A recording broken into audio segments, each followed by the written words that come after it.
Hello, good morning and welcome to Daybreak on Trust TV. We're here live in the nation's capital and of course it's a beautiful Thursday morning out there. I am Ibrahim Yusuf. Good morning and thank you for joining us this beautiful morning. Just as Ibrahim has said, it's a beautiful day, but with no fuel.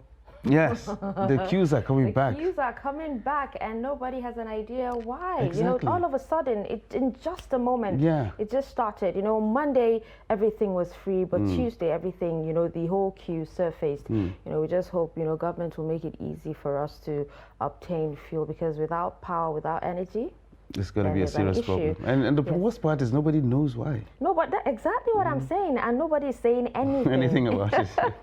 I'm Dashan Husseina Usman. Thank you so much for joining us. All right, so I think we'll kick off straight with the headlines for this morning. Terrorists release remaining Abuja-Kaduna train passengers. Army court-martials 68 personnel in Sokoto. And panic as tanker falls at Anambra Motor Park. And now move to the details of the stories. The remaining 23 victims of the Kaduna-Abuja train attack have been released by terrorists. The hostages were freed at about 4 p.m. on Wednesday. The Chief of Defense Staff, General Lucky Irabor, confirmed that the Nigerian military secured the release of the remaining 23 victims. Announcing the development in a statement, the CDS said the nation owes the Nigerian military a debt of gratitude for achieving the feat. The document, signed by Secretary Chief of Defense Staff Action Committee, Professor Usman Yusuf, stated that, and I quote, "I am pleased to announce to the nation that the world that at 4 p.m. today, Wednesday, October 5th, 2022, the 7-man Presidential Committee assembled by the Chief of Defense Staff, General Irabor, secured the release and took custody of all the 23 remaining passengers held hostage by Boko Haram terrorists following the attack on the Abuja to Kaduna train on March 28, 2022. He added that the president's support made it possible to secure the release of the victims. Right. So we have been, this tragedy happened on the 28th of March this year. And this committee, 7-man committee, was assembled by General Leo Irabor, the Chief of Defense Staff. The next day, on the 29th, and got presidential approval, and we've been working since then. So we've been in the field for 6 months. We spent our satellite here, out in the field, away from home. We've been meeting interlocutors, going into the forest, reaching out to families, doing all we needed to do to get everybody out. And this is a culmination of everybody's effort. There is not a single person or a single agency that can claim sole responsibility or credit. This is one operation I have seen. I have witnessed that everybody came in. All the services came in under the leadership of General Irabor, the Chief of Defense Staff. Everybody came in, and this is what we got today. We would not have been able to secure the success that we did today without the military, without the full support, unwavering support of the President and Commander-in-Chief, without the patience and the prayers of the family members, and without the prayers and the support of all Nigerians. We don't pay ransom. We've been very consistent right from the very beginning. This committee is made up of 7 honorable men.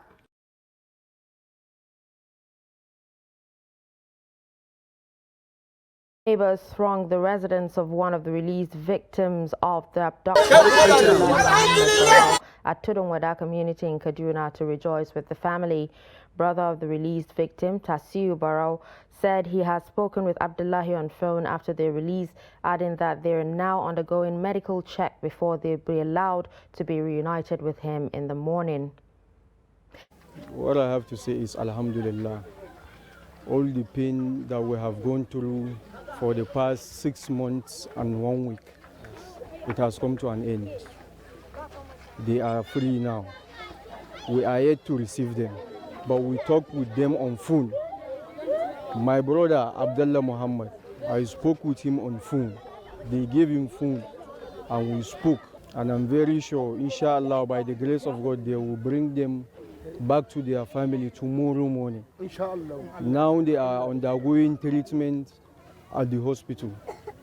So when they are done with everything, they will bring them back to their family. I feel so much excited. My father was ill. He was so disturbed about this issue. And when I heard the news, I rushed and called him to tell him a good news. He was so excited, he was joyful. And alhamdulillah, everyone, as you can see, many people around us here, they are here jubilating.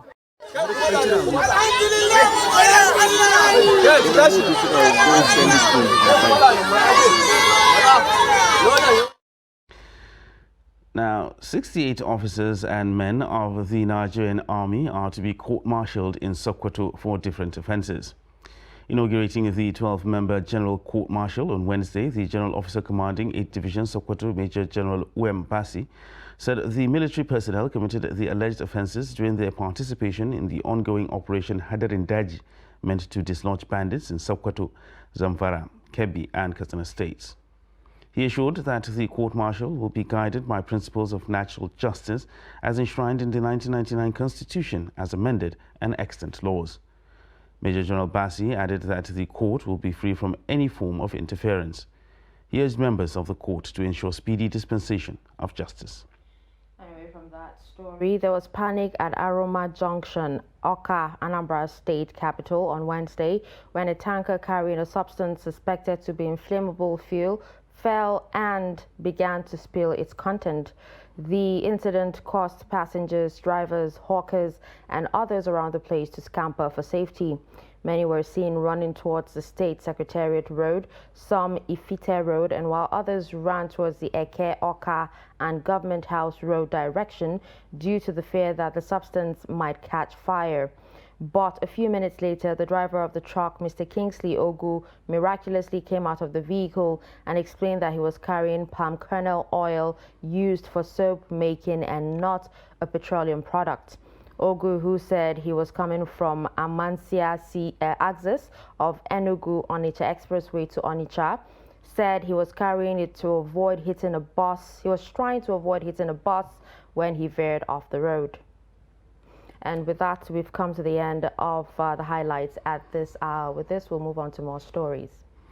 All right, taking our first report, the Federal Executive Council has put finishing touches to the 2023 Appropriations Bill, which will be presented by President Muhammadu Buhari to a joint session of the National Assembly on Friday.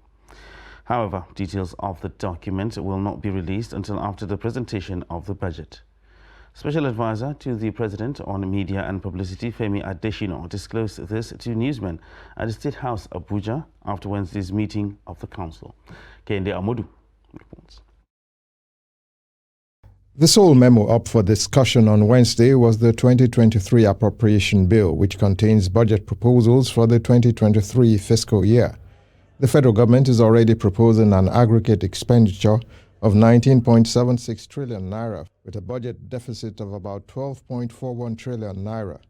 Some key assumptions in the proposal include an estimated oil benchmark of $70, crude oil production put at 1.69 million barrels per day, exchange rate of 435.5 naira to a dollar, and inflation rate set at 17.16%. However, President spokesman Femi Adesina says these may not be the final figures contained in the document after the Cabinet reviewed it on Wednesday. You have the revised 2023-2025 fiscal framework. You have expenditure profile. You have budget proposal. You have aggregate expenditure, overhead costs, personnel costs, capital expenditure, and so on and so forth. So all those things have been discussed, and where they needed to tweak some of the projections, that has been done. The final approved copy will be presented by the President on Friday. The special advisor to the President also explained why the Cabinet has continued to meet virtually, even to discuss crucial matters like the 2023 budget proposals. You have to follow the protocols as done by the steering committee on COVID-19. And the last protocol they announced was that when you are in an open place, you are at liberty to do without your mask. But when you are in an enclosed place, then it is advisable to still use your mask. The council chambers is enclosed. There are, I think, 42 ministers. By the time 42 ministers congregate there, along with other cabinet office staff, it's becoming choked. So then it may not be advisable to have a full-blown physical meeting yet. It will be the last main budget the president will present before he hands over to a successor on the 29th of May next year, when his second four-year term will end. From State House, Abuja, Kehinde Amudu, Trust TV News. Right away from that story, 18 political parties in Zamfara State have signed a peace accord to ensure peaceful conduct of electioneering campaigns leading up to the 2023 elections. The Commissioner of Police, Zamfara State, Kolo Yusuf, while addressing the parties, announced a ban on quasi-security outfits and the use of firearms during the campaigns in the state. The report. This was the signing of the peace accord by the 18 political parties in Zamfara State, which is a demonstration of commitment that their members and supporters will exhibit good conduct and shun violence during the electioneering campaigns. The peace accord was organized by the Interagency Consultative Committee on Election Security to make political parties and their candidates promise the public that they will enjoin their members and supporters to promote peace and shun acts capable of provoking violence before, during and after the election. The Commissioner of Police in Zamfara State, CP Kolo Yusuf, assured the political parties and Nigerians that the security agencies will ensure fair, transparent, credible and violence-free elections. He said the police force will not tolerate any act of violence from any quarters. Therefore, the committee is clearing house on election security matters, agendaed by the need to pull security assets together for efficient and effective deployment and management during the forthcoming elections. On behalf of my colleagues, I wish to welcome you to this peace signing accord by political parties and assure you of the committee's commitment and determination to create a conducive atmosphere for free, fair, credible, non-violence election February 2023. The resident electoral commissioner in Zamfara State, Professor Babura Ahmed, explained the commitment of the commission to leverage on technologies to conduct the 2023 general elections to ensure credible, fair, transparent and acceptable 2023 general elections.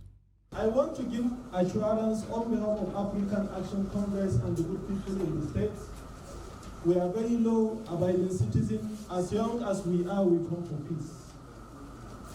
And I urge all my colleagues, state chairman and their members, this is not a war, this is a game. It's either to win or to learn. We never lose.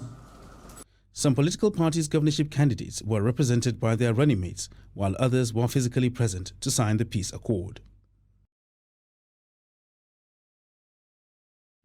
And that's a wrap on the headlines and reports for this hour on Daybreak. We'll take a short break right now, and when we return, we go straight to check the front pages of the newspapers this morning. Please stay with us.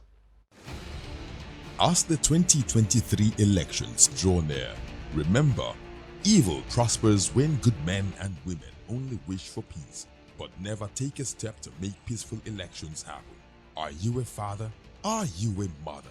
What are you saying to your children as elections approach? Have you warned them not to let themselves be used to cause violence? Have you explained to them what the consequences of electoral violence might be? Do your part to make peaceful elections happen. Talk to your children. Protect them from unscrupulous politicians who want to put them in harm's way, while their own children are comfortable at home, within and outside the country. Let's join hands to make 2023 elections peaceful. This message is from the National Orientation Agency, NOAA.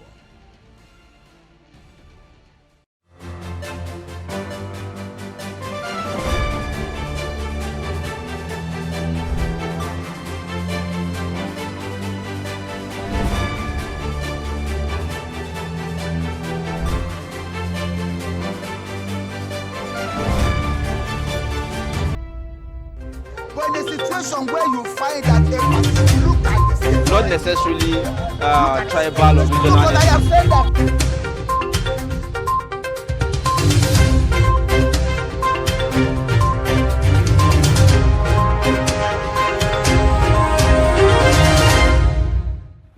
Welcome back, and thanks for staying with us on Daybreak on Trust TV. We'll go straight right now to check out the headlines, and we'll start with the Daily Trust newspaper. It carries this major headline on the front page: how 23 remaining abducted Kaduna train passengers were released.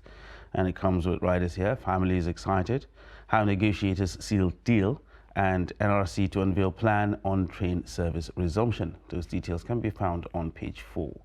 Going down towards the bottom of the front page there, Senate approves 3.6 trillion naira petrol subsidy, 8.4 trillion naira borrowing plan for 2023. Details on page 19. At the bottom there is a belt, resolve your dispute in 24 hours. Appeal court tells federal government and ASU. Man remanded for defiling 2 minors in wife's lesson class. And Geregu emerges first power firm on NGX, lists 2.5 billion naira shares. And of course, the pictorial right there is of the released victims and some of the negotiators that was taken yesterday. Towards the top of the front page, World Teachers Day, 2 years after federal government yet to implement teachers' new salary package. Details of that can be found on page 3. And switching to politics now, APC crisis, Governors National Working Committee meet, failed to agree on campaign kickoff. And more flood to hit Kogi, Kebbi, Kaduna, Taraba, Lagos, others in 24 hours. That's some sad news there. Well, details of that are on page 7. So for these and more stories, check out the Daily Trust newspaper this morning. All right, with that, we'll move on to Punch newspaper. And the lead story here talks about INEC governorship list. And, it says litigation kicks 14 APC, PDP, LP candidates out. We have writers that says parties face court cases in Ebonyi, Akwa Ibom, Enugu, 6 others. Commission OK Sanwo-Olu, Abiodun, Makinde, 834 others. Senate confirms 19 recs. Atiku, Okowa, and Bauchi received defectors. All right, with that, just below the, the story there is the picture of the released passengers, the released 23 train hostages. As bandits have released them and families are rejoicing, and Nigeria is rejoicing as a whole. And then just below that story, Ebola deadlier than COVID-19, heightened surveillance warn virologists. Lagos church dogs stray, bite passerby to death. Customs intercept ammunition, others worth 600 million naira. At the top of the page, we have Senate approves 2023 expenditure, OK's $73 per barrel oil price. Adamu governors meet to adjust Tinubu's campaign list. We also have American-Danish scientists share 2022 Nobel Chemistry Prize. Teachers' Day, NUT seeks better deal, knocks governors. And then just beside the nameplates there, Dangote, Kogi fight over validity of land acquisition, and NGX lists Geregu Power investors make 10% gain. These are some of the stories on the Punch newspaper. The next paper we're going to be looking at this morning is The Nation newspaper. It carries this headline. It goes politics. APC's National Working Committee, governors, PCC members unite for Tinubu. Riders here to say flag bearer returns today. Southeast APC women hold rally in Owerri, and Onaikon ruling party chose same faith ticket as winning strategy.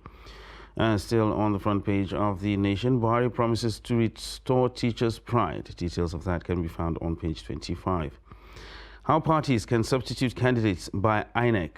That story is still on the front page of The Nation. Towards the top of the front page there, above the nameplate, Lagos to riverine communities quit over flooding. That's on page 3. 23 remaining Abuja Kaduna train abductees freed. Details on page 28. And 3 scientists win Nobel Prize in chemistry. And switching back to politics, detractors of PDP will be disappointed, says IU. Talking about the economy now, Otedilas Geregu becomes first power firm to list shares on NGX. Firm gains 25 billion naira on first trading day. Army court-martials 68 officers, soldiers, and Hush Puppy faces 11 years in jail. Now, these are the major headlines on the front page of the Nation newspaper. All right, with that, we'll move on to this day newspaper. And the lead story here says, Buhari, Nigerians owe our military debt of gratitude as remaining 23 trained victims are freed. Urges security agencies to sustain momentum. DHQ gives details of victims' rescue. How Mamu's arrest may have aided safe operation. All right, we also have, just above that story, 12 days after unceremoniously leaving for London, Tinubu returns today. 2023, APC NWC governors fail to agree on campaign commencement date. We also have riders that says, we'll determine when our campaign will start, says Adamu. Release of campaign list by PCC unfortunate, Bagudu explains. At the top of the page, we have NNPCL, how vandalism, oil theft impacted 2021 financial results. And these are some of the stories on this day newspaper. Next, we take a look at the Guardian newspaper, and it carries this headline on the front page. Regulation policy frustrates 14,120 megawatts hydropower. And the riders here that says $7.1 billion hydropower, a mirage as stakeholders kick against borrowing. Now, the nation's electricity emission worries experts amid energy transition. Buhari's electricity infrastructure expansion to serve Abuja for 50 years, says federal government. 1,465 megawatts transmission line, 870 megawatts transformers to be commissioned in December, says TCN boss. And going towards the bottom of the front page, talking politics now. Akwa Ibom APC has no governorship candidate for 2023 election, INEC declares. 7 workers allegedly shot as Kogi seals Dangote factory at Obajana. Federal government secures release of 23 remaining Kaduna train attack victims. And of course, Geregu Power firm lists on stock exchange. Towards the top of the front page there, below the nameplate, APC unsure of campaign flag off as Adamu insists on party supremacy over PCC. Details of that can be found on page 6. And appeal court to hear ASU's stay of execution suit today. Details of that on page 3. Now, these are the major headlines on the front page of the Guardian newspaper. All right, with that, we move on to Nigerian Tribune newspaper. And at the top of the page, it talks about Geregu, first power company to list on stock exchange, gains 10% on first trading day. Also have appeal court panel asks federal government ASU to settle dispute out of court. Konwa directs members back to classroom as federal government promises to pay withheld salaries. And we have more stories here. Military rescues 23 remaining kidnapped Kaduna train victims on page 29. World Teachers Day. Federal government governors announce special rewards for teachers. Ogun wins Best Public School Teachers Awards in Abuja. We also have youths chase workers away as Kogi government seals off Dangote cement factory at Obajana. And the lead story here talks about the controversial list. Campaign Council aired, says APC governors. We are not in a hurry to kickstart campaign, says Adamu. We have more stories. PDP NWC to appeal court judgment on Ogun chapter. Oyetola appeals court ruling nullifying his candidacy for Osun election. 15 arrested. Governors imposes dusk to dawn curfew over anti-EFCC protests in Ughelli. These are some of the stories on Nigerian Tribune. And next we'll take a look at the Blueprint newspaper, and it carries this major story on the front page. Adamu on Tinubu's lists, why APC can't commence campaign without governors. And riders here that says they are key to party's victory. A release campaign list will be sorted out, says Bagudu. And ACF please warn politicians against rigging and thuggery. Details of that can be found on page 5 and 6. Buhari to restore OML 46 to Bayelsa. That is another story on the front page of the Blueprint newspaper. And Kaduna train 30 days after Mamu's arrest, DHQ rescues remaining 23 abductees. Nation owes gratitude to military CDS Irabo. Federal Executive Council okays 2023 budget estimates for presentation to NAS on Friday. And towards the top of the front page there, we won't allow withdrawal, substitution of candidates, INEC warns. And goes with this rider, Senate confirms 19 recs, NUPRA Executive Commissioner. Now, these are the major headlines on the front page of the Blueprint newspaper this morning. All right, and with that we wrap up the quick glance at the headlines. We'll come back for a more in-depth analysis of these headlines after this break. Do stay with us.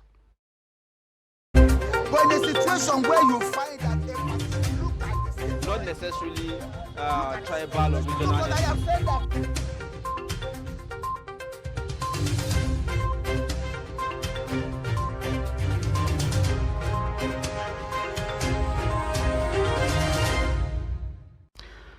Welcome back.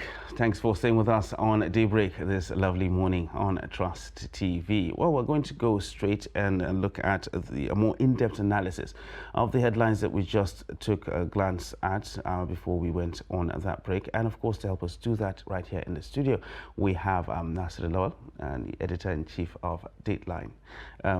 Welcome. Thank you. As usual. It's good to be Yes, it's always nice to have you on the show. You're almost attaining co-anchor status. Yeah. All right. So the major story is the release of the remaining passengers of the remaining abducted passengers of the Kaduna-Abuja train.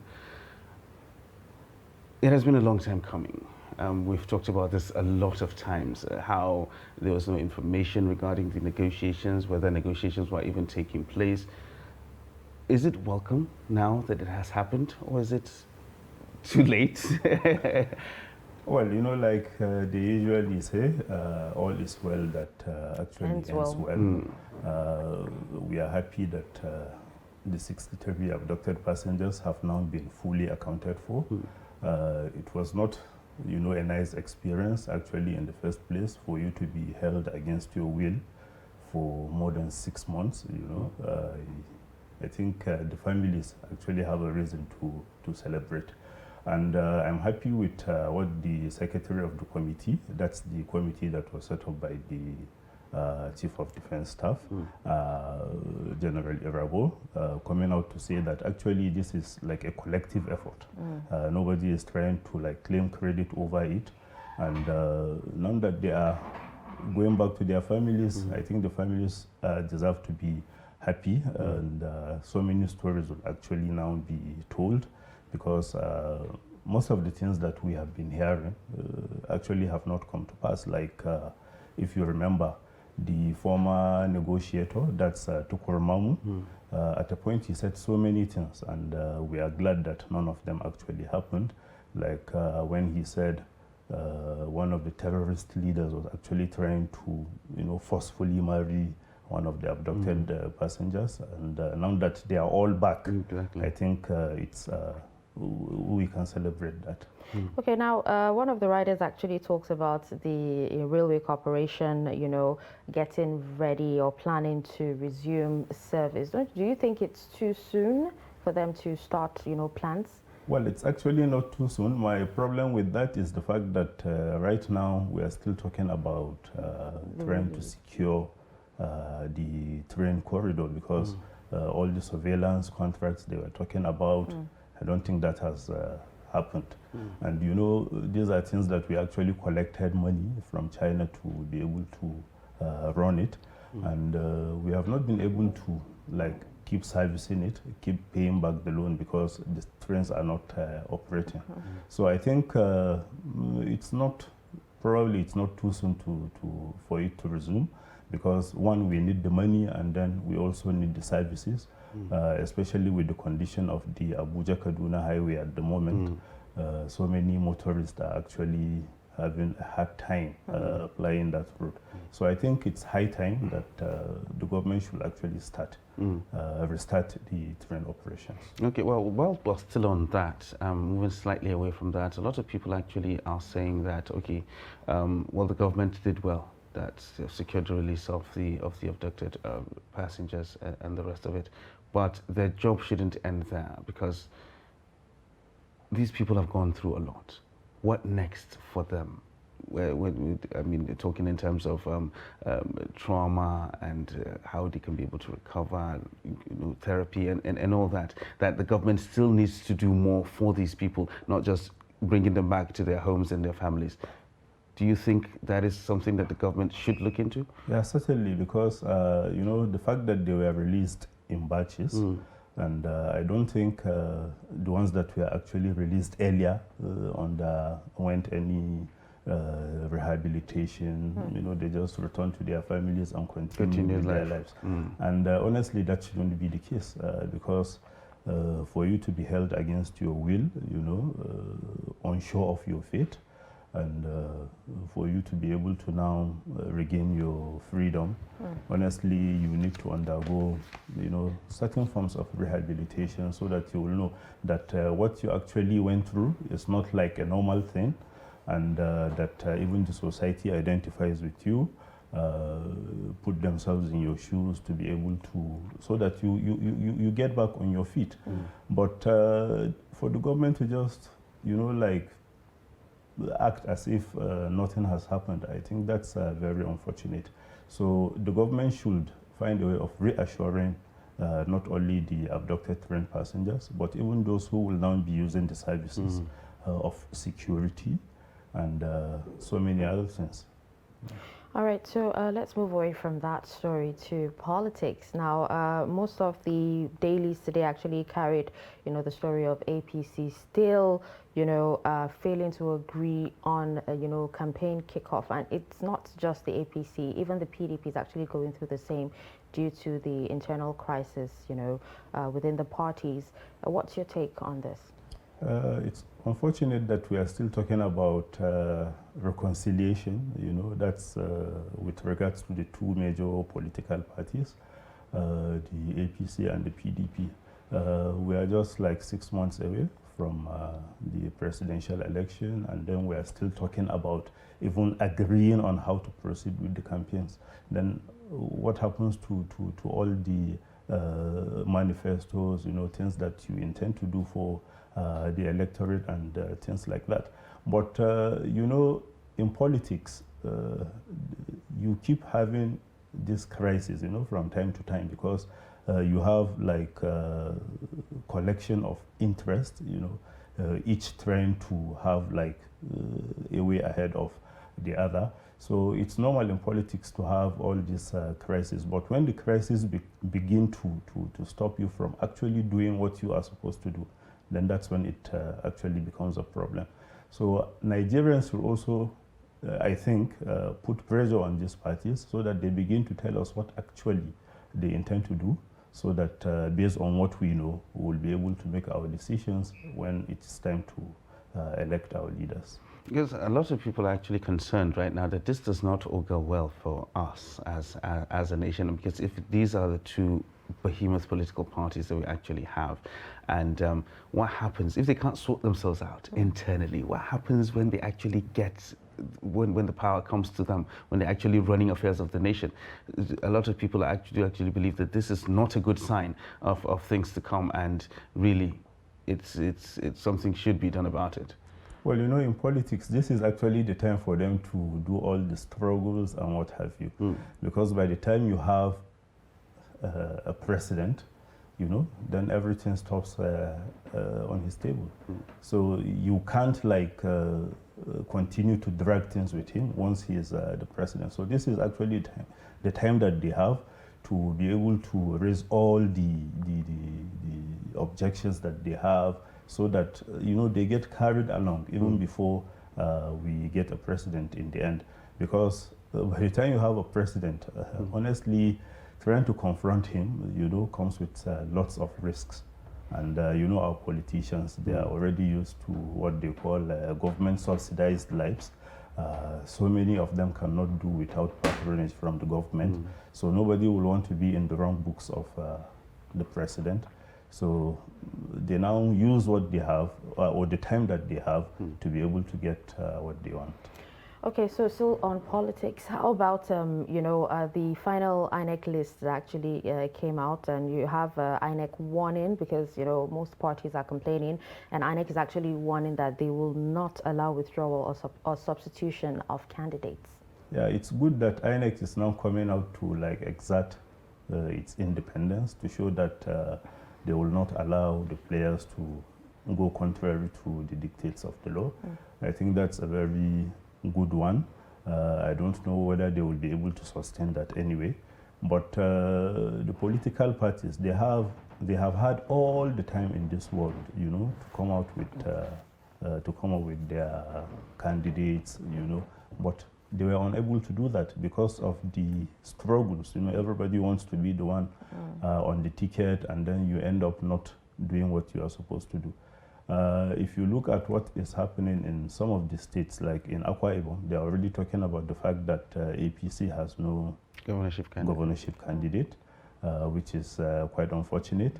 And then in other states, there are litigations, so you still don't know what will happen in the end. And even in Kaduna State, the name of the Labour Party candidate was not on the list. Probably there is some explanations to that. But at the moment, I think it's a setback to those who think they have head-on something that they can actually pursue to also have a go at the governorship slot in Kaduna State. All right, before we leave that particular talk about the list and candidates and the rest of it, how do you think this will affect the aftermath of the elections? If you go into the elections with all these litigations and all these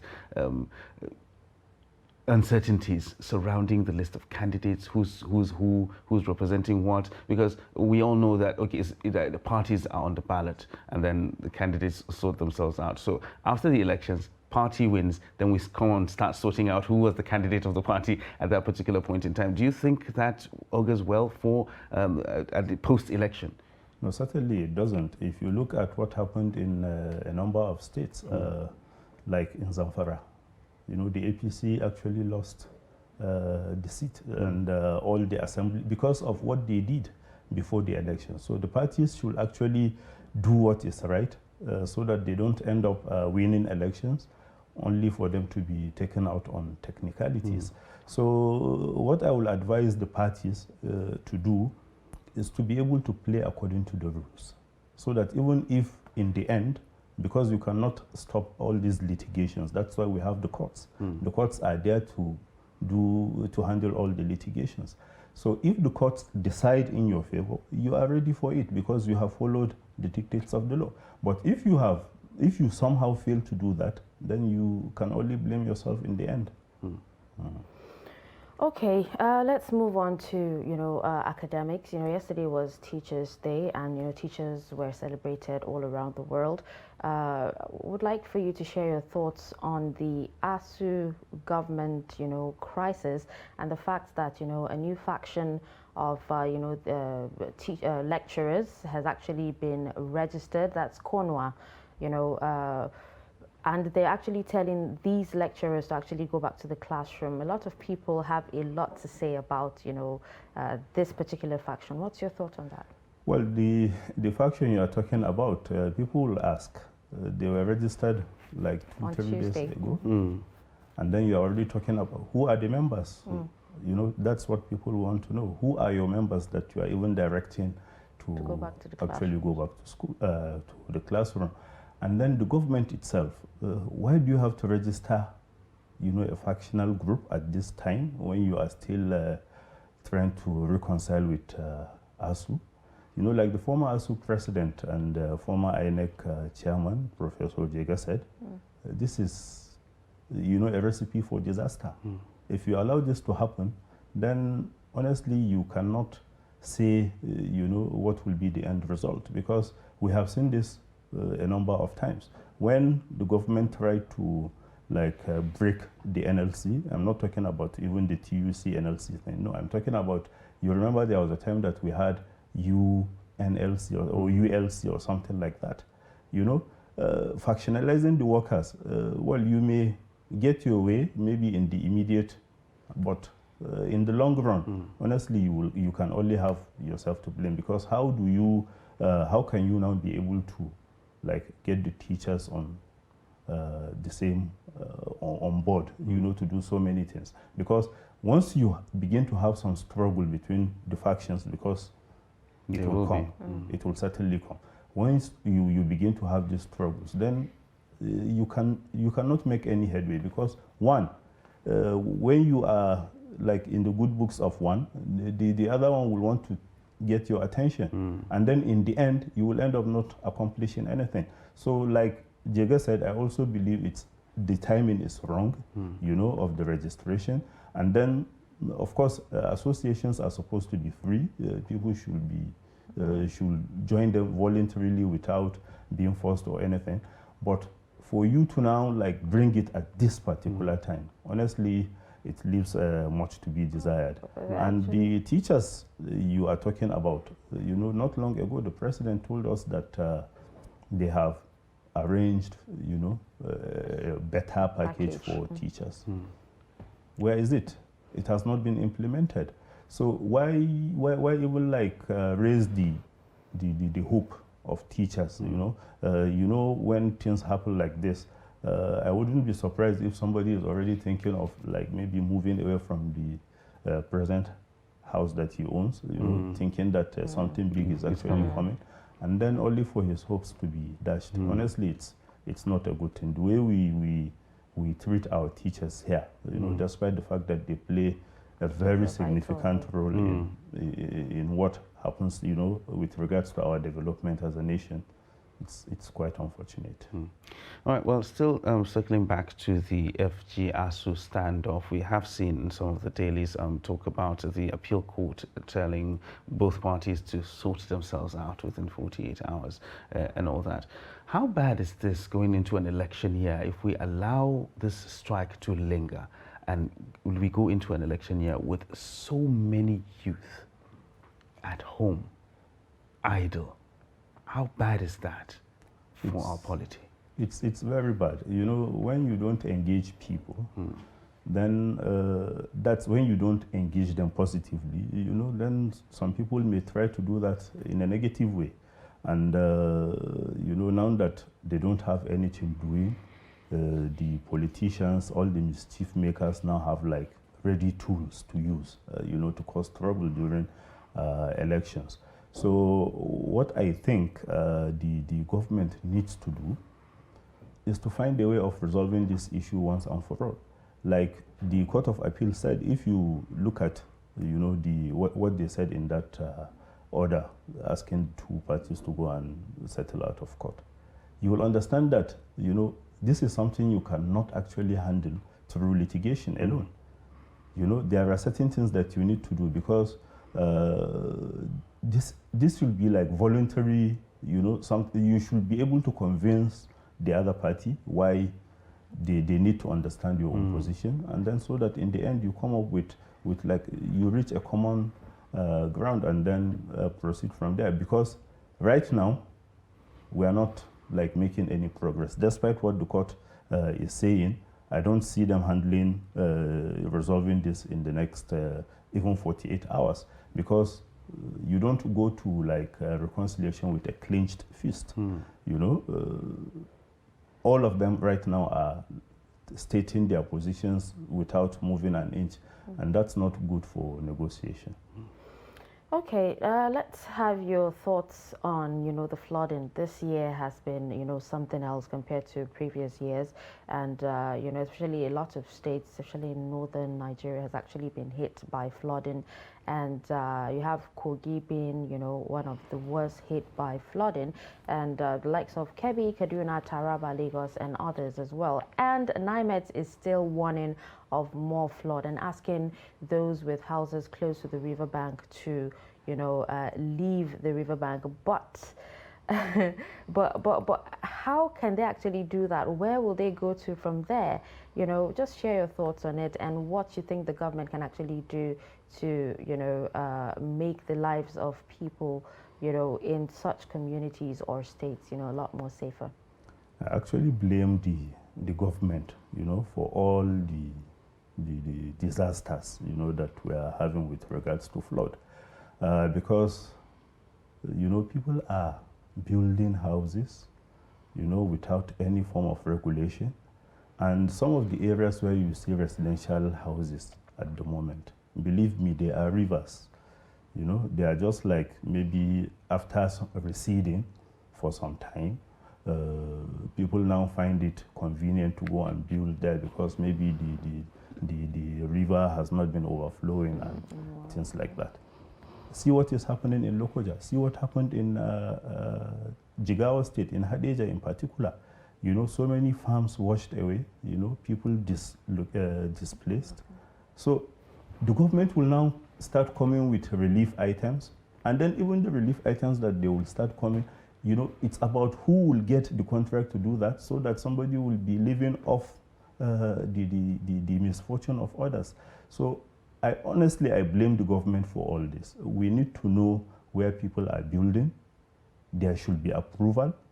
If you don't have the approval, don't start building there, because right now, like I said, people are just practically constructing their houses on waterways, which is quite sad.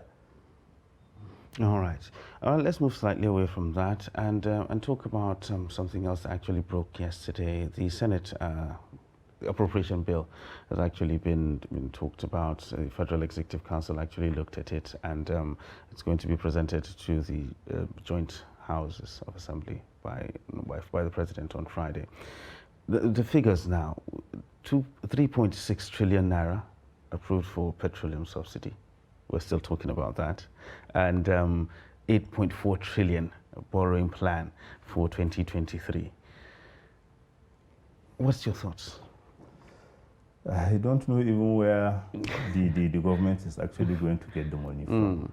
But it's quite sad at this particular time to say that despite all the things we hear about subsidy being paid, subsidies this and that, right now there is, if you go to the filling stations, the queues are back. So what actually are we saying? Have we resolved to just allow the market forces to determine, you know, what happens to the price of petrol? Or are we still insisting that we need to control the prices and then be able to pay the balance?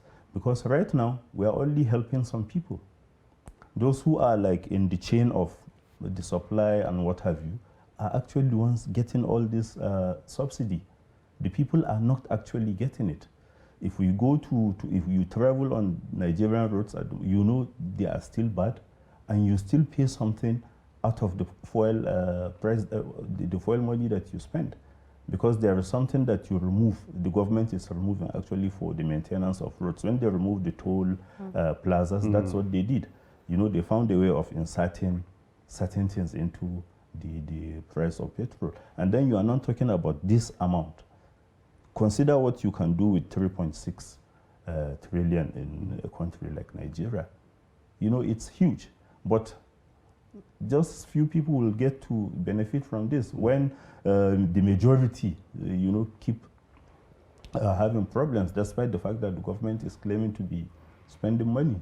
Honestly, we need to change the way we do our things. Even the Senate that is actually coming to say or finding fault in some of the proposals, they should stand their feet. That's why they are there. You know, if you don't believe something is in the interest of Nigeria, stop it. That's why you are there. You are not there to like, you know, dance to the tune of the executive. That's why we have separation of powers. You all have a role to play. Play your own and allow them to play their own. But like I told you earlier, the problem with Nigerians, we don't want to be in the bad books of those in authority, because we think they hold the ace and then they can maybe help us or like deny us some rights in particular ways. I think we need to change the way we do things. Yeah, that's the mindset of Nigerians or politicians. The politicians. Exactly. Okay, so what about the $73 per barrel, oil price that has been approved by Senate? What does this mean for Nigeria? I think it's a wishful thinking, because even if we get that, right now we are not saving anything, because the money that we'll be making, supposing maybe we have, in the end, we end up with maybe $50 per barrel, then, $70, $100 per barrel, then we now have like 23 or 27 dollars, that we can actually save. But those things that we will be saving will now be going back to the payment of subsidy. So we wouldn't be making any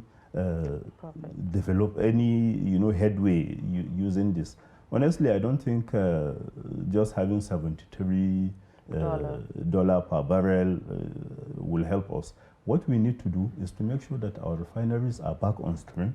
They are actually working. We are spending less, to import finished petroleum products. If we are able to do that, then we will be able to save some money. But right now, even if we are able to make dollars, we'll use the same dollars in settling things like subsidy, when we have so many things that are actually begging for attention. Are you even talking about the refineries now? Well, the government is saying that they're actually coming up with timelines that by so time, why are you still spending money? We have the Dangote refinery actually coming on stream anytime soon. But I think even the reason why he's delaying that is because we are still yet to sort out so many things in the petroleum industry. Because right now, you don't know whether the subsidy is there, whether the subsidy will go. You don't know what the government is, what you will be coming out to put in the market. Luckily for him, even where he's situated is ready for international market. So he wouldn't bother much about what is happening to Nigeria. But the snag is the fact that the NNPC, is a stakeholder in the Dangote refinery. The government has some stake, even if it is little, at least they have some stake. And then they also have this right of first refusal. They have to be the ones to supply you with the crude, so many things that will happen to their advantage. So if you have things like that, because the private way is to go. Public institutions have not, shown to be capable of doing so many things. So honestly, we should start thinking of the way the private sector can come in so that we handle all these issues once and for all. All right, let's quickly take a look at one more story before we go. Now, the lead story on the Guardian newspaper talks about, how regulation and policy frustrates 14,120 megawatts hydropower. Now, we've seen, how the Mambila Power Project, was frustrated as well. Can you share your thoughts on this? And, do we see an end to, lack of power in Nigeria very soon? I don't think we'll be able to accomplish much with the current arrangement, TCN will say we are releasing power, and then the discos, are not accessing it because probably they don't have the capacity to take all this. When people are actually complaining of lack of power in their areas, like, I don't know in your own area, but this right from maybe sometime around 3 or so, the lights went off. They're still not back. So we still need the power, but then the government is not acting as if it is also interested in making that a reality. So, and without power, there is little we can do, especially when you talk about all these small and medium scale enterprises, because how do you expect, like, the barber now to be able to do his business without electricity? We have tailors, we have so many that are on the lower rungs of the society. And then the government is not doing anything, despite the fact that with all these businesses, we are saving ourselves lots of trouble, because if these people are not engaged, then they will start thinking of mischief and other ways they will be able to make, to live, off the people. Definitely, power is very, very fundamental to our economic development, and well, we hope to get it right. Nasrullah, thank you very much for coming on the show, and we did, as usual, as always, we enjoyed all those insights there and quite eye-opening. Thank you for having me. All right, well, it's still a Daybreak on Trust TV. We'll take a short break, and when we return at the top of the hour, the show continues. Just stay with us.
All right, welcome back and thank you for staying with us. If you're just joining us, you're watching Daybreak on Trust TV. And I'm Darshan Hussaina Usman. Thank you so much for joining us once again. Thank you so much for joining us once again. I am Ibrahim Yusuf on Daybreak. This is Trust TV. And of course, it's a lovely day and an absolutely fantastic day, isn't it? It is. Yeah. Apart from the queues that are threatening to ruin everything. There seems to be a lot of good stories, you know, even, exactly. You know, on the dailies. Yeah, exactly. It's good to have a little bit of upbeat news every once in a while. Yeah. You know, there's so much negativity around there, and it's actually good to focus on the positives every once in a while. All right, with that, we'll move on to the highlights at this hour. Terrorists release remaining Abuja-Kaduna train passengers. And federal government states to implement new teachers policy. Army court-martials 68 personnel in Sokoto. All right, now let's go into the details. 68 officers and men of the Nigerian Army are to be court-martialed in Sokoto for different offences. Inaugurating the 12-member General Court-Martial on Wednesday, the General Officer Commanding 8th Division, Sokoto, Major General Uem Basi, said the military personnel committed the alleged offences during their participation in the ongoing Operation Hadarin Daji, meant to dislodge bandits in Sokoto, Zamfara, Kebbi and Katsina states. Now, he assured that the court-martial will be guided by the principles of natural justice as enshrined in the 1999 Constitution as amended and extant laws. Major General Basi added that the court will be free from any form of interference, and he urged members of the court to ensure speedy dispensation of justice. President Muhammadu Buhari has said his government is determined to return teachers to their rightful place by fully implementing the professional teaching and teacher qualification framework standards.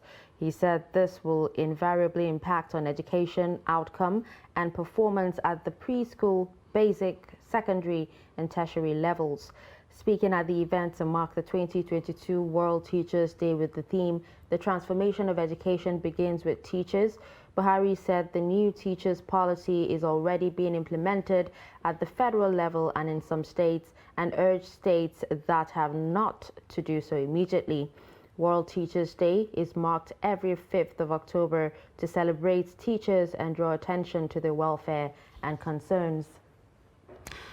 Now, the remaining 23 victims of the Kaduna-Abuja train attack have been released by terrorists.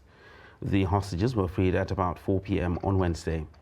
The Chief of Defense Staff, General Lucky Irabo, confirmed that the Nigerian military secured the release of the remaining 23 victims. Announcing the development in a statement, the CDS said the nation owes the Nigerian military a debt of gratitude for achieving the feat.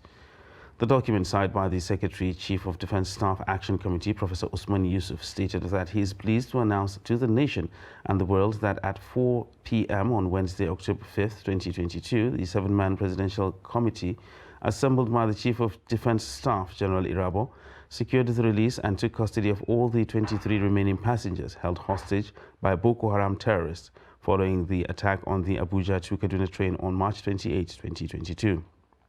He added that the president's support made it possible to secure the release of the victims. Right. So we have been, this tragedy happened on the 28th of March this year. And this committee, 7-man committee, was assembled by General Leo Irabo, the Chief of Defense Staff. The next day, on the 29th, and got presidential approval, and we have been working since then. So we've been in the field for 6 months. We spent our satellite here, out in the field, away from home. We've been meeting interlocutors, going into the forest, reaching out to families, doing all we needed to do to get everybody out. And this is a culmination of everybody's effort. There is not a single person or a single agency that can claim sole responsibility or credit. This is one operation I have seen. I have witnessed that everybody came in. All the services came in under the leadership of General Irabo, the Chief of Defense Staff. Everybody came in, and this is what we got today. We would not have been able to secure the success that we did today without the military, without the full support, unwavering support of the President and Commander-in-Chief, without the patience and the prayers of the family members, and without the prayers and the support of all Nigerians. We don't pay ransom. We've been very consistent right from the very beginning. This committee is made up of 7 honorable men. In the meantime, neighbors thronged the residence of one of the released victims of the abduction, Abdullahi Muhammad Barrow, at Tudunwada community in Kaduna to rejoice with the family. Brother of the released victim, Tasi Barrow, said he has spoken with Abdullahi on phone after their release, adding that they are now undergoing medical check before they will be allowed to be reunited with him in the morning. What I have to say is Alhamdulillah. All the pain that we have gone through for the past 6 months and 1 week, it has come to an end. They are free now. We are yet to receive them, but we talked with them on phone. My brother Abdullah Muhammad, I spoke with him on phone. They gave him phone and we spoke. And I'm very sure, inshallah, by the grace of God, they will bring them back to their family tomorrow morning. Inshallah. Now they are undergoing treatment at the hospital. So when they are done with everything, they will bring them back to their family. I feel so much excited. My father was ill. He was so disturbed about this issue. And when I heard the news, I rushed and called him to tell him a good news. He was so excited, he was joyful. And alhamdulillah, everyone, as you can see, many people around us here, they are here jubilating.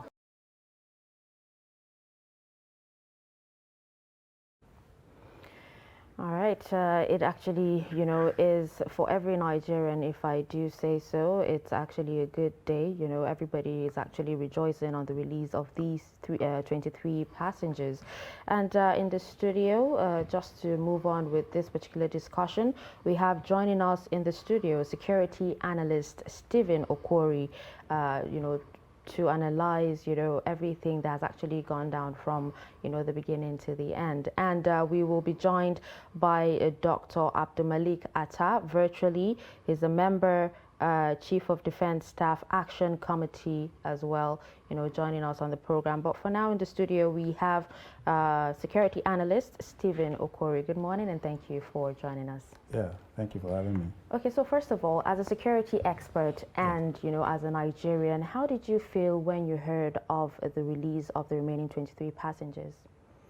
Yeah, when such news comes up like this, it comes with excitement, especially on the part of the families of the victims, And on our own part as professionals, security professionals, it's also, and it comes with excitement. It shows that the security agencies are on top of the game, trying to see how citizens are continuously being protected, properties are also continuously being protected and all that.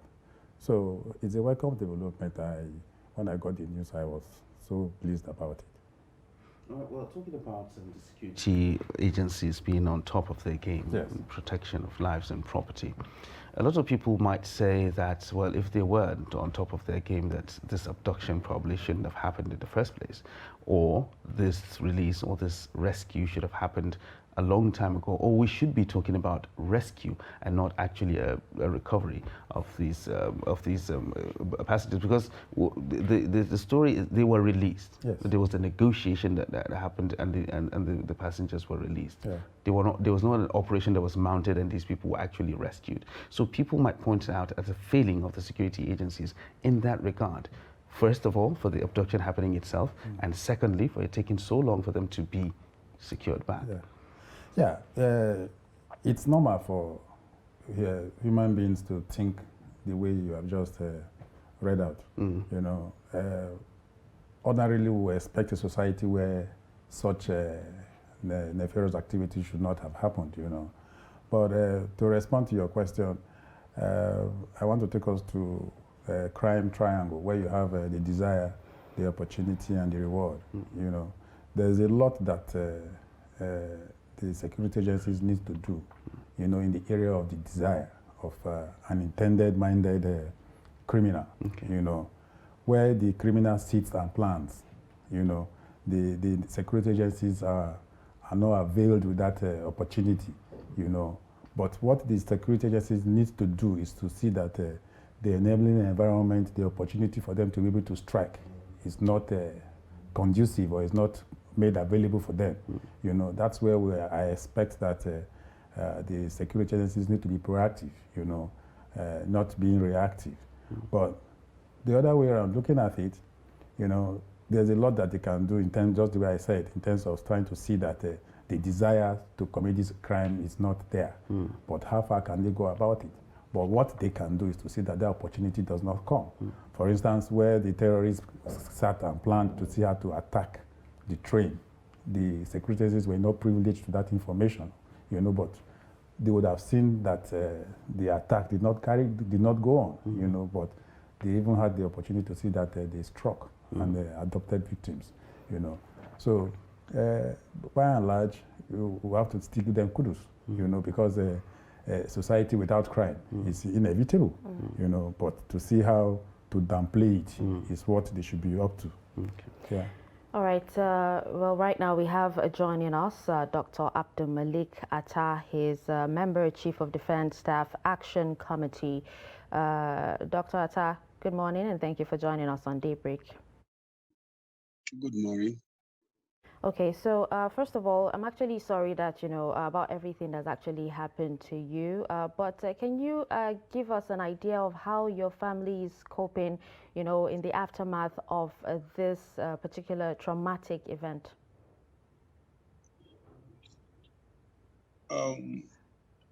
Alhamdulillah, like you rightly said, it's a trauma. It was a traumatic event, but for my mother and my sister, it's been about 40 days that we were able to rescue them from the bandits, and finally the remaining 23, we got them yesterday. Hello, Dr. Atta. Sorry? Yeah, go ahead. Yeah, it has been a process. In the last 6 months, the Chief of Defense Staff, General Irabo, set up a committee to help rescue the entire 63. But unfortunately, the efforts of the committee was thwarted by Tukur Mamu deliberately. Initially, the whole saga wasn't about money. The bandits never asked for money, but Tukur Mamu later on made it a money issue. And unfortunately, it has cost the families about 2.5 billion through Tukur Mamu to the bandits. But what we did yesterday, we've been negotiating with the bandits for an upward of about 40 days in releasing the remaining 23. Went into the bushes severally, slept in the bushes. Then finally it yielded the result yesterday, though we had agreed to free to their release on Saturday, but the terrorists flooded. It couldn't take place for the safety of the victims and our safety. So we had to monitor the environment and change location, and eventually we got their release yesterday. All glory be to Allah. All right, Dr. Atta, still staying with that, being someone who is actually close to this particular incident, how difficult was it for you to actually be part of those negotiations after what you've actually gone through, or what you are still going through as someone who's very close to this? For somebody that has gone through, the trauma, and we are still going through it anyway. And honestly speaking, when I went to pick my mom in the bush when she was released, she refused entering the car and asked the bandits for the remaining people. But they assured her that let her go, that we will talk. And I'm happy the talk has yielded the positives now that we all saw yesterday. Kudos to the Chief of Defense Staff for his resilience. You know, despite all the challenges, despite the first, he kept on pushing, and eventually the whole thing took place yesterday without a bullet. All right, so now a viral video of the victims, you know, was released, some months back, you know, about with them being flogged. How did you feel, you know, seeing your family members, you know, being maltreated? That episode you saw was dramatized. It was all the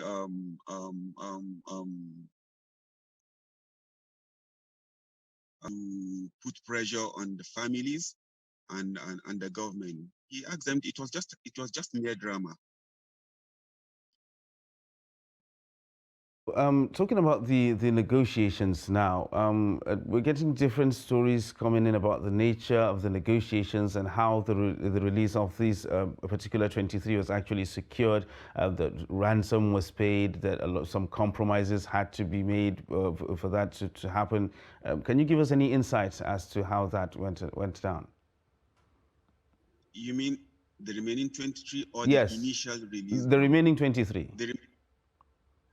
Honestly speaking, it was just mere negotiation and a little bit of maintenance, what I call maintenance fee, exchange hands to facilitate their release.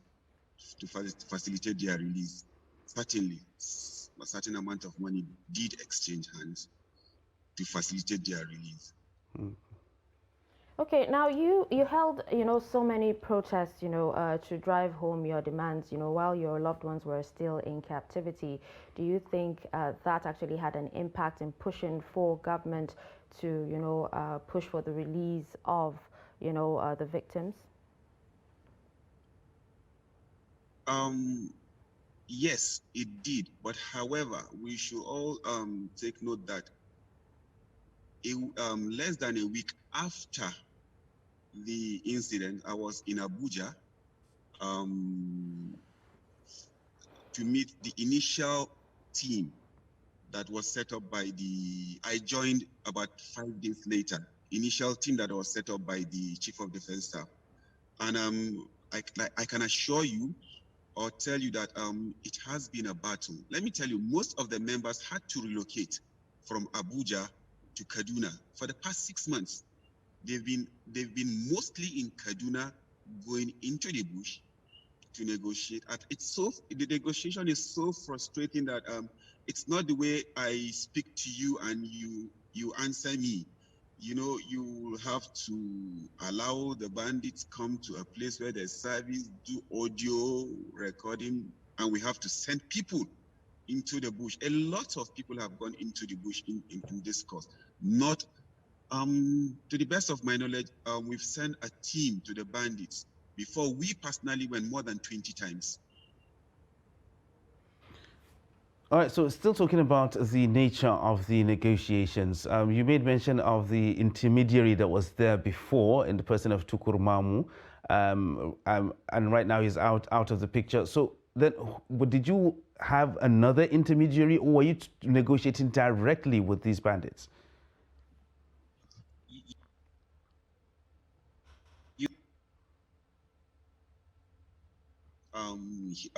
The efforts of the government initially was thwarted by Tukur Mamu because he brought in the issue of money and assured the bandits that he will get money for them. And unfortunately, he was using the bandits to make money for himself. Unfortunately, the bandits, because all the monies that we had or that went through him to the bandits said they didn't get that amount of. He was playing the bandits and also playing the government and also members to his own advantage. Unfortunately, I was also a victim. Though I believed in what the government did and I stood by the government, but it got to a time that for us to have an evidence in prosecuting Mamu, I had to go to him and went with money. On the day of the release of my mom and others, other two families also brought in their money. He collected all those money, put together, and kept them in a safe in his office. While going into the bush, I was the one that drove into the bush. I was the one that went with the money into the bush. All he did was to give me my own money alone with a note attached, and he bought some items that were to be taken to them. Of course, then I had no alternative because the life of my mother and sister were at stake. I had to dine with the devil. He's in my the money. I didn't go with the money. I went with mine alone with a cover-up note from him. I have a picture of the money and the cover-up note and what he had asked me to take there. I have it. Now I took my money there and I brought in 4 people. The monies he kept behind, what did he keep them for? For whom did he keep them? Okay, now considering all you had to go through and all your family had to let go of to secure the release of, your mom and your sister, what kind of support has the government, given you and your family since the release? The government gave us moral support. That's all the government gave us, not a kobo anyway. But we didn't ask for a kobo from them. But they gave us all the necessary moral support, the pushing to keep going. And thank God it yielded the positive result. And like people keep on saying, the government didn't do it. The government did a lot. Mind you, where the victims were kept. The government knew where they were, but in order to avoid a collateral damage, loss of lives, attacks were not taken there. They were relatively secured until everybody came out yesterday. All right, so talking about support now, it's a very traumatic experience, I'm sure, for both those, even those who are, because nobody. So do you know somebody who knows someone who was actually involved in this whole episode, and it has been a very traumatic experience for everyone. So it's still talking about support now, getting the kind of support you're getting from the government. Are there any talks about any rehabilitation for post-traumatic stress and something like that? Any sort of mental rehabilitation that goes on that has been? Are there any talks of that? Honestly speaking, family had handled his or her own member privately. But the remaining 23, when we brought them out yesterday, we took them to a government facility where they are being medically checked and assessed before being given to their family. But that's it for now. Yeah, I think so. All right, well, just before we come back to the studio, would like to actually, have your thoughts on the recent bill that actually passed on, ransoms not being paid. The Senate actually passed a bill saying that, anyone that pays ransom, risks 15 years imprisonment. What's your thoughts on this? Do you think ransom payment should be banned? If I have my way, ransom payment should be banned. We shouldn't encourage it, because that's what Mamu took advantage of. Played the government, played the kidnappers, and played the family. He should face the penalty for doing that. We shouldn't encourage ransom payment at all. I'm not in support of it. But then negotiating for such things involves a lot. Whatever needs to be done should be done through the government. And like I said, we were able to rescue the remaining 23. We went into the bush without a bullet being shot. And we got everything. So like we told the bandits yesterday, there's a room. We know your cry. It shouldn't be all about taking the innocent ones. Come to the table. We have a government that has a listening ear. We have a chief of defense staff that is willing. See, he's willing to talk rather than risking the life of his men. You can imagine the kind of resources being thrown into trying to secure our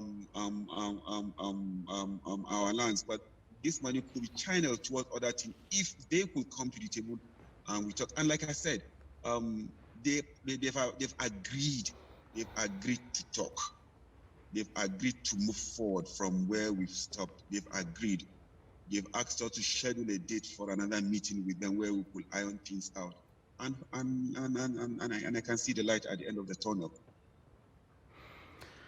All right, so let's come back to the studio now. I'm talking from a professional's point of view. You did hear me make mention of the fact that the government was actually aware of where these victims were actually held, but they held back on launching a full-scale military operation for the fear of collateral damage. Yeah. But a lot of people have been frustrated with the pace at which this negotiation or this rescue has actually gone on, and they were like, why can't the government just go there gung-ho and then pick everybody up and shoot whoever needs shooting? But and we talked about collateral damage, but in every war there is collateral damage, isn't there? And I think this is a war, isn't it? Yeah, it is a war. You know, we have to admit the fact that it's a war. How to go about it, though it's not a conventional war, you know. But in this instance, I think that the best approach to it is what the government deployed, you know, negotiation. Just the way, from the onset, it wasn't a ransom payment kind of agreement, you know. Initially, they asked for their sponsors and their commanders that were in Kuje prison, you know, about 65 of them. That was the first thing they brought on board, before they now discovered that some of their children were also arrested by the government. So they did all that, released their children, there was a swap, you know, and all that. But the government now dragged the process of negotiation for a while, and they took it upon themselves that, okay, since the government was delaying or slowing the process of trying to see how to release their 65 commanders, they came and rescued their commanders themselves.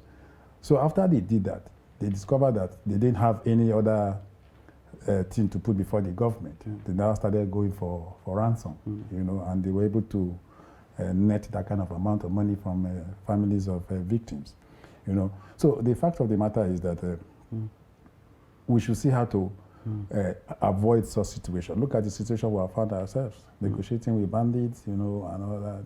At the end of the day, just the way the Dr. Atta said, money exchange hands, you know. We're talking about negotiations now, about negotiations now as the way to go in resolving these kind of issues. We just heard from Dr. Atta that most of the monies that were actually collected as ransom didn't make it to the hands of the bandits because they actually said it. Somebody else cornered that. So how effective is that means of negotiation if you can have middlemen that can actually profit from this and not and play both sides against the middle? Yeah, that is when if you fail to hire the service or services of a professional negotiator, this is what you get. Mamu was not a negotiator, you know. According to the stories, he's a publisher, a journalist, and all that.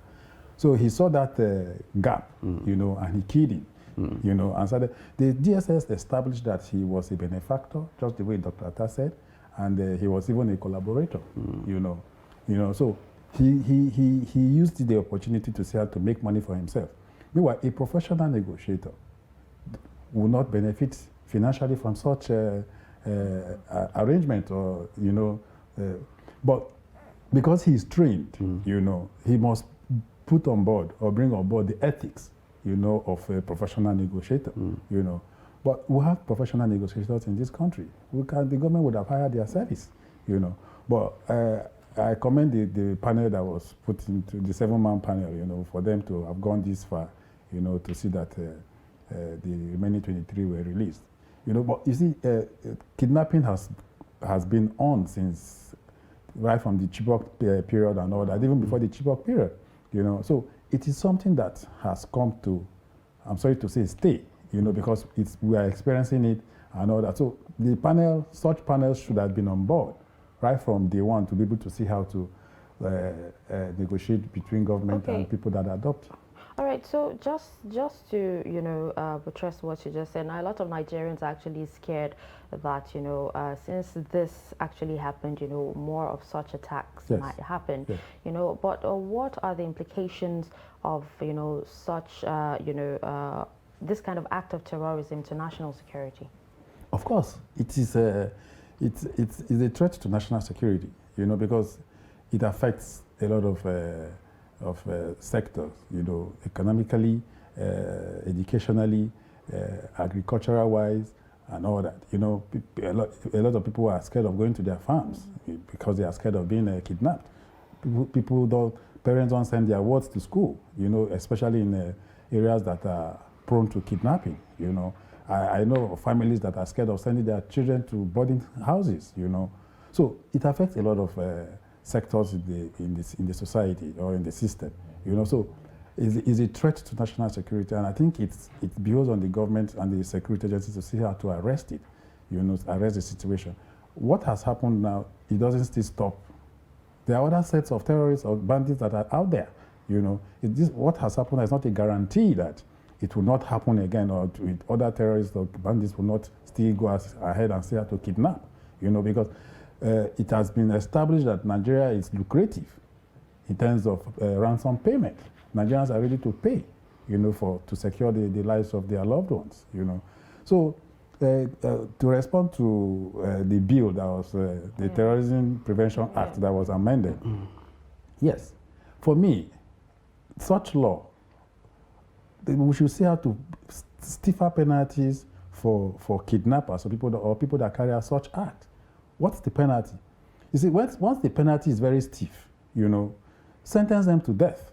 And the period of why the matter is in court to be able to establish that the kidnappers actually carried out the act, for me, it is dragged for too long. There should be a law that should try to see how to quicken the process. There should be a law that should try to quicken the process. For instance, you looked at the Evans period. It took like 5 years for him to be convicted. So why will it drag that long?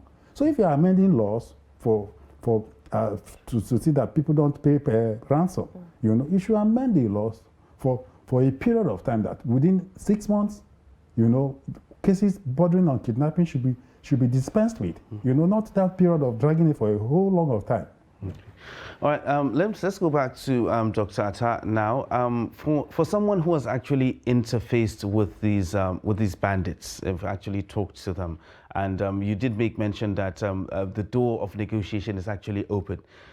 What do you see are the likely demands that these bandits will put forward in the course of these negotiations? And if there are demands and these demands are actually met, are we hoping to see that an end to all of this? Let me take you a bit back. Initially, they demanded for the release of their kids that they left behind while they fled, and the government made sure the 8 kids they asked for were provided in exchange for all the women and the injured. We were supposed to have 33 people out. But again, Mamu betrayed us, betrayed the bandits, and the government. We have all this on audio with Mamu, where they told Mamu, no, this is what you said. At that point where the 8 kids were taken there, the only option left for the government team that went into the bush then was just to give them their 8 kids and come back with their lives safe with the initial 11 that came out. Then secondly, they demanded for their commanders, and government felt, okay, fine. The lives of innocent people and the commanders, of course, yes, government could lay their hands on anybody they want to do with time. The government agreed to release certain people to them. Let me tell you, those people were in Kuje prison. But what happened? They struck. And Tukur Mamu had knowledge of that attack because he had stated in one of his articles that he knew the attack was going to take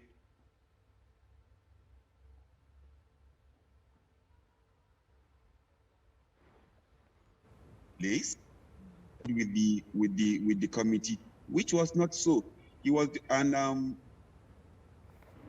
having found out that Tukur Mahmoud didn't divulge the information of the Kuje prison attack to the government, the trust between them and Mahmoud grew up. And, you know, and Mahmoud took advantage of the whole thing and made money.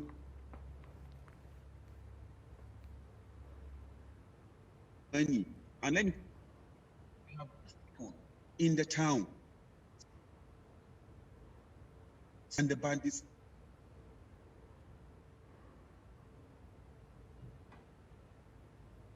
in the bush, and they are human, and we saw the way they spoke, we saw and they expressed their feelings.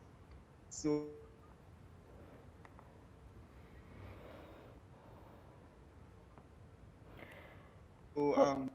it's an interference. There should be stringent penalty for those within the town supporting the bandits, or rather engineering this banditry. People should go to jail, if possible, killed, because they are the murderers. We have a lot of them with us taking advantage of innocent people, innocent lives. You know, it's sad. It's sad. It's sad. I'm bitter about the whole thing, that an individual could hold the nation to ransom. It's sad. Like my colleague just said, we need to hire professionals. The professionals are also human. They could also behave the way it all comes from the mind, one's upbringing and one's conscience. All right. So why didn't this committee ask for a naira from the government? Why didn't they ask? Rather, they were even spending their money feeding some of the family members left behind.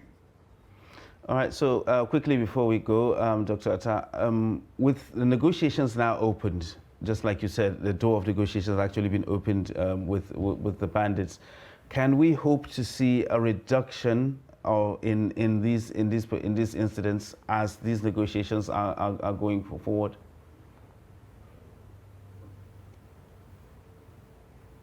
Evil people like the team that was set up by the Chief of Defense Staff, they were selfless in their services. They never asked for kobo. They were spending their money throughout the whole thing, left their families for 6 months to come and stay in Kaduna to help in rescuing. They were selfless people that deserve all honors. The national honors being given to some people are supposed to be given to those to those people. Honestly, I need to mention their names for record purposes. The team of the CDS is being headed by General Abdul Kader, Abubakar Abdul Kader. We have General Jalingo Adamu, and we have General Abubakar Saad, and we have Professor Yusuf, Dr. Adamu, and Ibrahim Abdullah. Those are credible that we should hold in high esteem and engage to continue this whole process for us to get to the promised land. We will get there. We can get there. I'm very optimistic. All right, thank you so much, Dr. Abdulmalik Atta, for joining us on the show and sharing your thoughts and experience with us. It's my honor and pleasure. Thank you. All right, so that was Dr. Abdulmalik Atta, Member, Chief of Defense Staff Action Committee. All right, so let's go back to our studio guest, Mr. Okori. Yeah. Okay, so now still talking about, insecurity situation. That's the security situation, I beg your pardon. Now, so many security experts, have preferred, solutions to end insecurity in Nigeria, and, it still continues unabated. Where are we getting it wrong? I want to feel that perhaps they are not applying the necessary tactics strategies and even implementing what they think should be the way forward. I think that in situations where you apply certain tactics or strategies and all that, and you are not getting results, there's need for you to see how to move the other way. We'll keep trying, until we see the improvement. As we are going on, they should be noticing gaps, and try to see how to close the gaps, So there are a lot of things that are surrounding the failure, so to say, by not getting the required result. Though they are still getting results, because if you say that they're not getting results at all or completely, I don't think it will sound well. But to get that required result, there's need for them to keep doing, not keep repeating the same thing. They should try to think outside the box. But what about our intelligence gathering model? Do we have the capacity to, act on information that we receive? Is it an issue? Oh, yes, it's an issue. It's a challenge. I think we are failing to a large extent in that regard, because if we get the required intelligence and we act on it, if you don't act, intelligence, before it becomes intelligence, is a process. It first of all comes as an information, When it follows through that process and becomes intelligent and you don't act on it, it becomes a news. If there's something that's going to happen in your studio right now and I have that information, and I come to tell you after the incident, it's no longer intelligence, It's now it has become a news, So by the time I come to tell you and we act swiftly, that's how it's supposed to be. So the relevant intelligence agencies, I think that there's more they need to do, in terms of intelligence gathering, so that they can really see how to act before instead of going to react after the incident has been committed. All right. Thank you so much, Mr. Stephen Okorie, for joining us on the show today and sharing your thoughts. Thank you. All right, we'll take a quick breather, and when we return, the show continues.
TV, documenting the Nigerian story.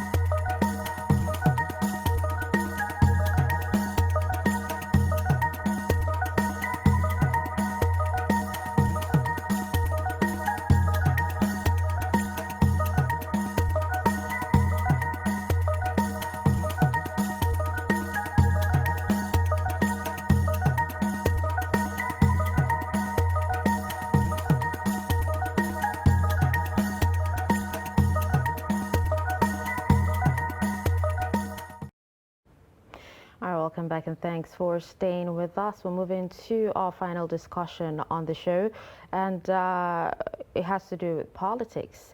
Now, members of the People's Democratic Party National Working Committee on Tuesday had a chaotic meeting in Abuja over the post-presidential primary election crisis rocking the party. Reports said while the meeting progressed at the NWC hall of the party's national secretariat, members got into a loud quarrel with some banging angrily on tables. Now, the development caused security officials attached to the NWC to rush in to save the situation. Where does the opposition party stand as the campaign ahead of the 2023 election gathers momentum? Now let's talk to a member of the party, Umar Sani, as he joins us in the studio. Good morning and thank you for joining us. Thank you. Okay, now we're counting days, to the election. What are the issues and what needs to be done to, settle the crisis in your party? Well, the issues are just... they are not issues that are not beyond being resolved. They are issues that emanated from certain disagreements and expression of grievances by a certain category of members of the party. And I think that is not something that is beyond the party. Now, so many antics has been used by the aggrieved persons to try to express themselves, to try to bring out their grievances in one way or the other. One of which was to return monies given to some members of the aggrieved section of the party in the NWC, as lacking in credibility. But I think the National Working Committee and the National Chairman acted in good faith, because what was used to make such disbursements was the provision in the operational manual of the party. So I think there is no crisis. The only crisis is they want certain category of people to resign. The issue is now beyond the national chairman. They want the national chairman to resign, the deputy national chairman not to resign, so as to pave way for a southern chairman. So I think these are being resolved by the BOT. The BOT are making efforts. They are meeting with the leader of the aggrieved persons, and we are very confident that as time goes on, the matter will take a back seat. Well, lots of people are actually of the opinion that if the party is not able to sort out these differences, as you say, going into the campaign, that it might have an adverse effect on your chances when it comes to the 2023 elections. Well, I am not going to say that such grievances and the actions of the aggrieved will not affect our chances. But that is not to say that it will slow down our chances. Okay. If you are a keen observer and follower of our party's activities, you will discover that only 3 visits by Alhaji Atiku Abubakar has generated quite a lot of massive support. He has visited 3 states, the last being yesterday, where he went to Bauchi, and you can see the mammoth crowd that received him, and those who defected, about 142,000 people defected to the PDP. So I think the PDP is gaining more momentum. Okay. Don't forget that President Buhari is no longer in the ballot, and certain persons vote for personalities and not for political parties. Okay, so what about the issue of corruption that Wike raised against your party chairman, Ayu, and the fact that some people are actually refunding money? What about that? This is what I just addressed. Perhaps you didn't get me. The issue is not that of corruption. It is within the operational manual of the party that certain category of officers are entitled to certain things. What was given to them was housing allowance. Housing.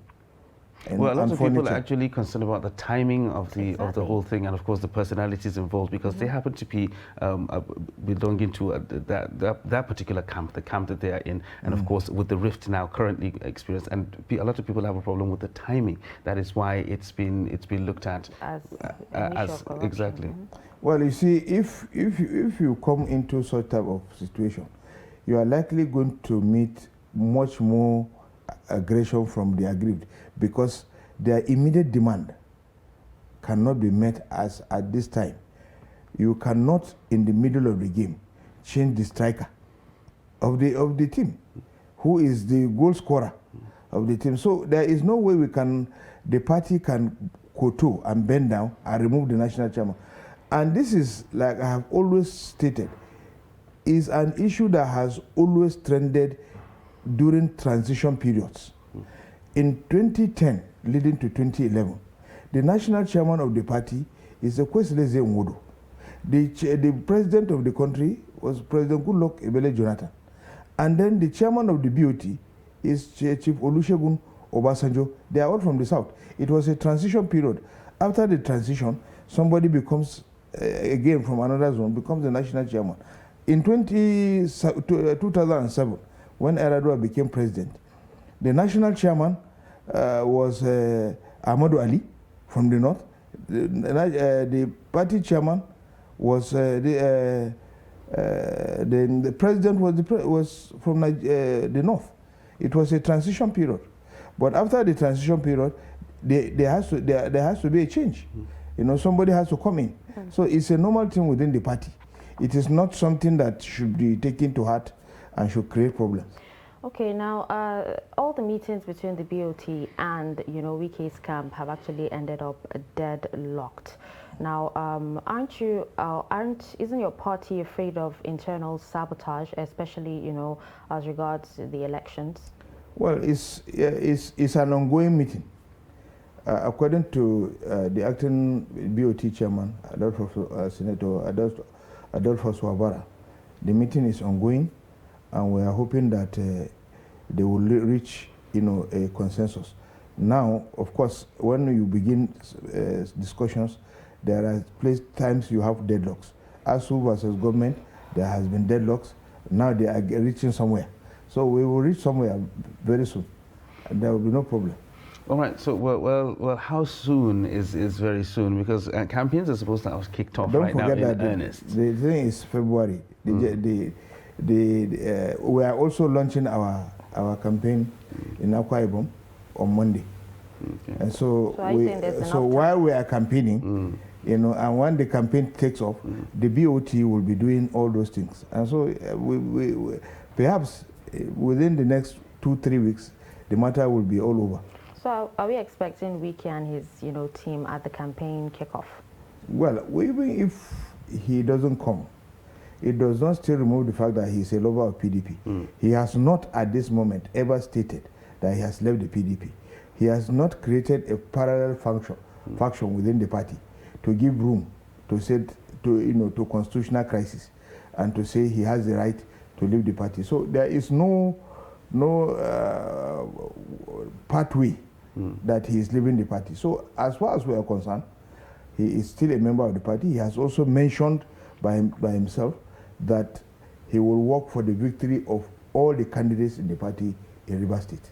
So if he is going to do that, it means he's going to work for the president in 2023 because the senatorial election, House of Representatives election hold the same day with that of the president. But how important is Wike's support, in your party? Because are you coming out to say that Wike is indeed an asset? Of course, there is nobody who says Wike's support is not important. Wike is an important stakeholder in our party. He has given both financial and moral support to the party. He has nurtured the party. But again, the fact that you have done all these things, a democratic party has a way of doing these things. The people have a choice. And so in exercising their rights of internal democracy, they choose somebody else to be the presidential candidate whom they believe will lead them to big victory, come 28 February 2023. All right, thank you so much, Mr. Umar Sani, for joining us in the studio to share your thoughts on this matter. Thank you. All right, so that was Umar Sani. He's a member of the PDP. And with that, we've come to the end of Daybreak on Trust TV. Thank you so much for tuning in from beginning to end. We'll be on your screens again tomorrow, same time, same station. I remain Dashan Husseina Usman. I am Ibrahim Yusuf. Let's do this all again tomorrow. Have a lovely day.